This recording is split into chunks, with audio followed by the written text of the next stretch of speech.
I'm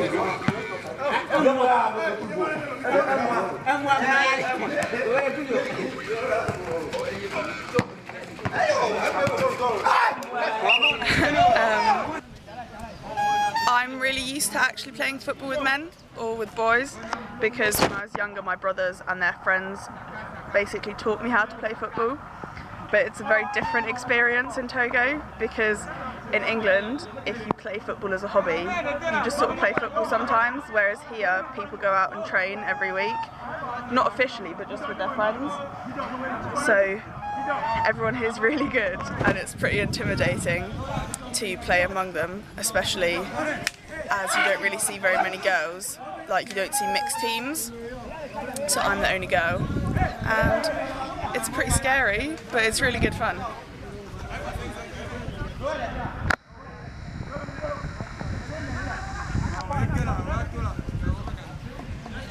I do a lot of sport.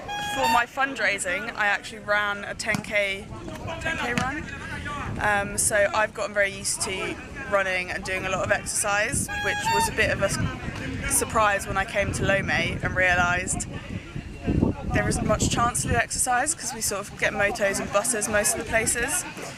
So I've been going to sport on a Saturday morning with my cousin from my host family, which is really good because I do running, we do press-ups, sit-ups, lunges, squats, which he finds incredibly hilarious. And then we play football, which is really fun. It's also really interesting to see the way that people come here to play sport. I mean, we just rock up at 6 o'clock on a Saturday morning and everyone's out playing football, going for a run. So I enjoy getting exercise while I'm in the city, but it's also really nice to see how it sort of works in the culture and how everyone enjoys it even though they don't have to do it. So this morning I got up at 5:45. Saturday is Lion Day, not in Togo, and then we walk to a school, which is, I think it's about a 25-minute walk, and then when we arrive we run round the football pitch. There's 4 football pitches in this field, and then we do exercises, like workout exercises, and then we play football. And then after that, normally we go out as a team, the Nationals and the UKs, to spend Saturday together, which is always a lot of fun because everyone's really nice. Welcome to my house. This is the living room of where I stay with my host family. This is where I eat, and sometimes we watch TV, but I don't spend much time here because in the evenings we spend most of the time sitting outside because it's a pleasant temperature and inside it gets very, very hot. I'm Naomi. In Togo we pronounce it Naomi, and I'm with the cohort from January 2017, and I'm in Lomé. I was initially given the choice between going to Togo and to Senegal, but I chose to come to Togo specifically because I'm half German, so I was wondering how much of the German sort of colony life I could sort of pick up on, or see if there was any connections still left around. So that was really interesting for me. That's why I was drawn to Togo in particular. I think I've got 2 weeks left. I'm almost at the end of my ICS placement, and so it's a good time to sort of reflect on the impressions that I have had while I've been here. It's been different from what I expected as well. A lot of things that you hear in the UK, for instance, that Africans love music, or that they love football, or that religion plays a huge part in their life. They're all things that you obviously realise, but you don't actually understand how large of a part it plays in their lives until you actually live in it as well. So so it's a lot more full on than I initially thought it was. It's a lot friendlier than I thought it would be. Everyone's absolutely lovely. If you're friends with someone and they have a friend, you're automatically friends with them. It's just sort of the rules. And it's really great because it means you get to meet all kinds of new people. I have struggled a bit being homesick, but I think everyone does. Just because of how different it is. It's fantastic, it's incredible how different everything is. But sort of towards the middle, everyone sort of found a slump where they sort of thought, I really wouldn't mind using a duvet or wearing socks. So it's sort of it can be very hard, but with the team, having a team that sticks together, and especially for me, my host family meant that even when it got tough, you had people to cheer you up and people who were there for you, and it's been really incredible. In our cohort, we've focused mainly on teaching.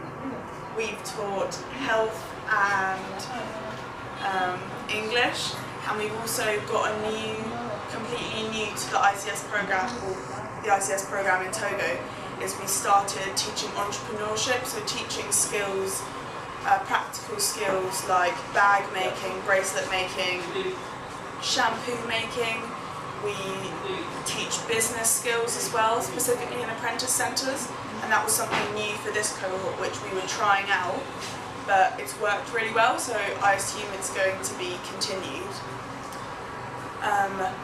My binôme and I focused specifically, we were mainly in schools with older students in the schools, which was really good because it meant that obviously I don't speak very much French, so it was really good to be able to teach without relying entirely on translation. And I enjoyed teaching health because a lot of things, very basic things, what's basic for us, things like malaria or STIs or HIV, they really do know very little about.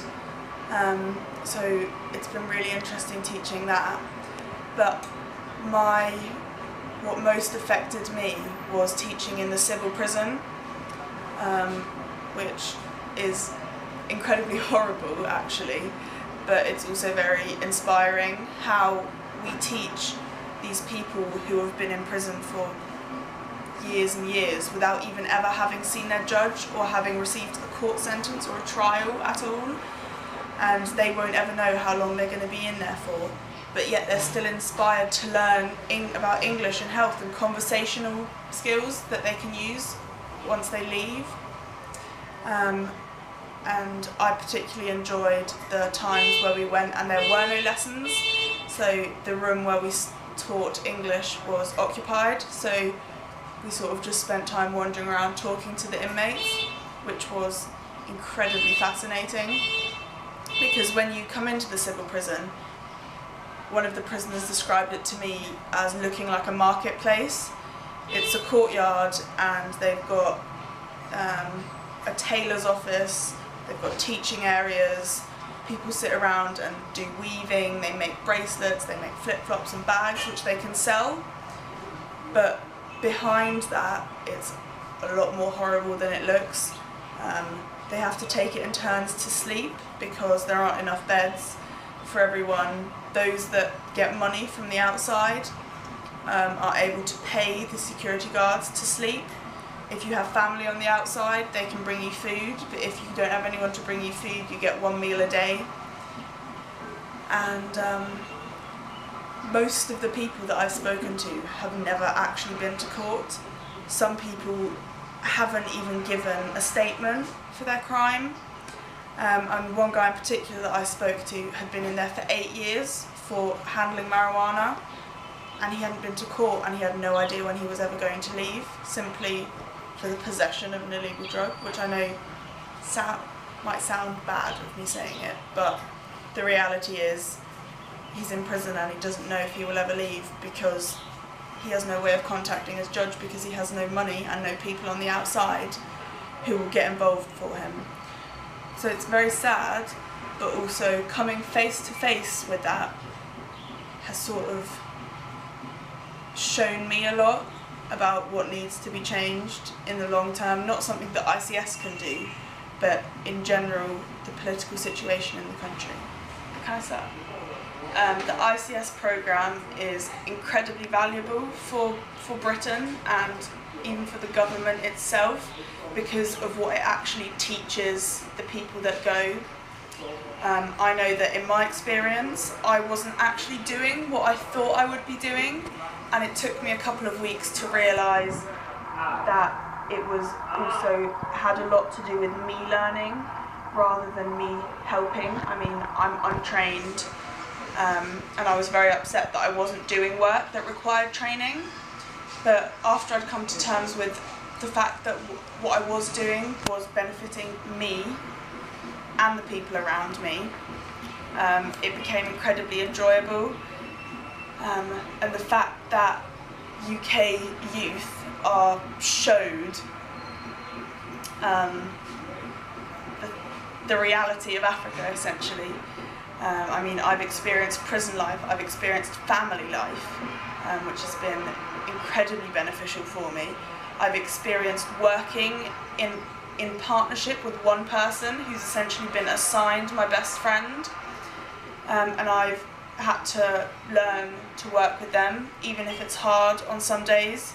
You have to cooperate, and even within the team, if someone's upset, everyone needs to be there for each other.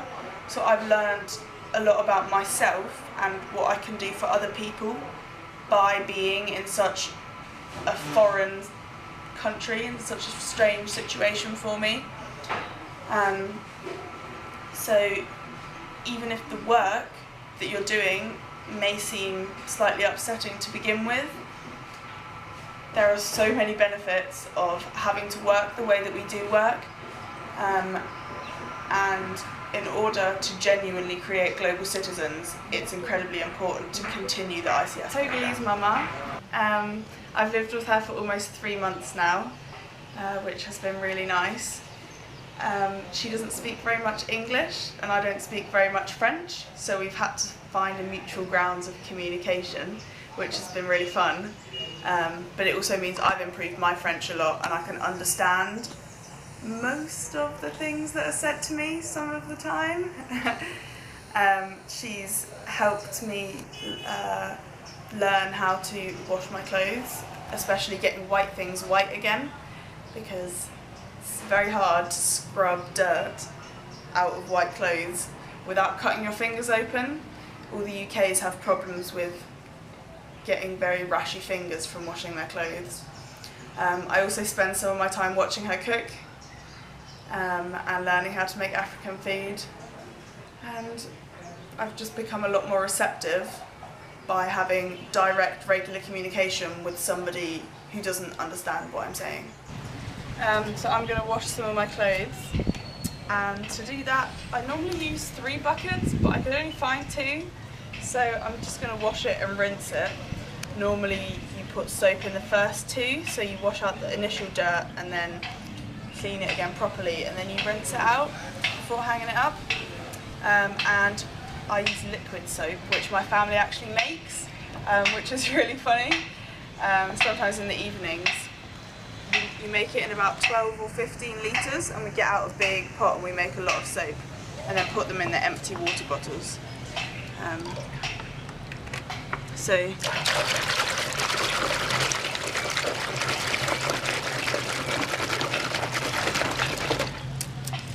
you get it all foamy, put the soap in, and then put your clothes in to soak.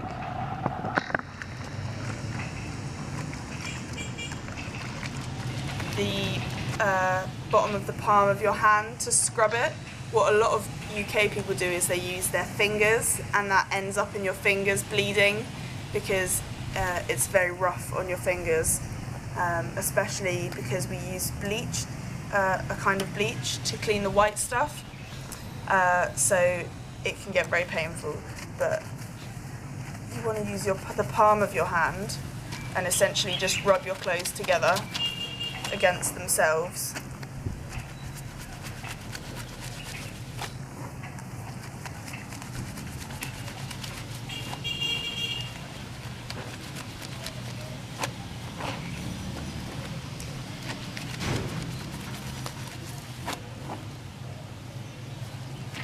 I haven't quite yet decided if I enjoy washing clothes, because it's fun, but it's also really hard. I don't think it's going to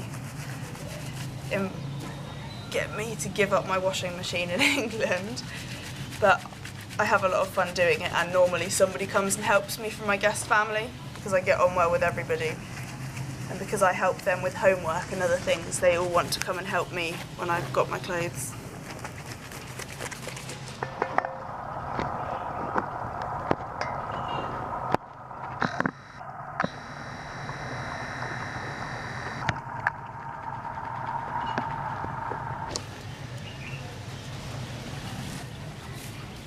I would put it into another bowl of soapy water with slightly less soap than this one. And next, what you do? And then you just clean it again, essentially. But I'm going to rinse it instead of washing it again. So I'm just going to get all the soapy water out of it.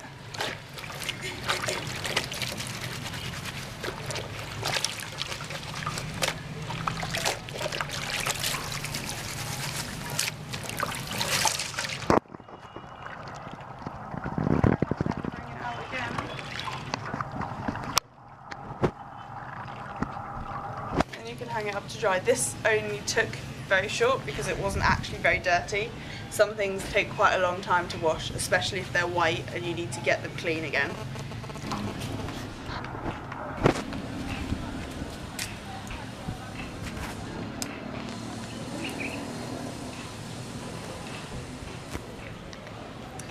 You definitely need to put pegs on the clothes. I didn't when I first came, and your clothes will blow away during the day because, especially up on the first floor, it's very, very windy. But it dries very quickly. I already knew that I was going to study international development before I actually came on ICS. It was supposed to be a kind of work experience during my gap year. But I've really learned what development work is about. I've learned how it initially actually comes from the country itself rather than foreign aid being sent, for instance, us workers.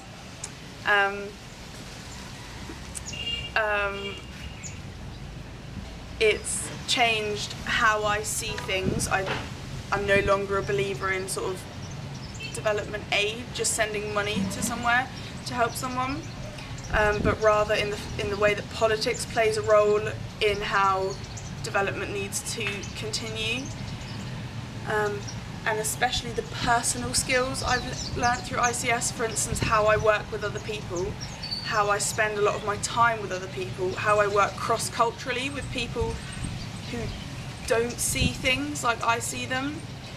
We've had a lot of disputes in terms of gender equality, and how work should be done with the national team, and that's been really great. It's been really great seeing how they see things and how we see things and how we can find a mutual ground to understand each other and work together.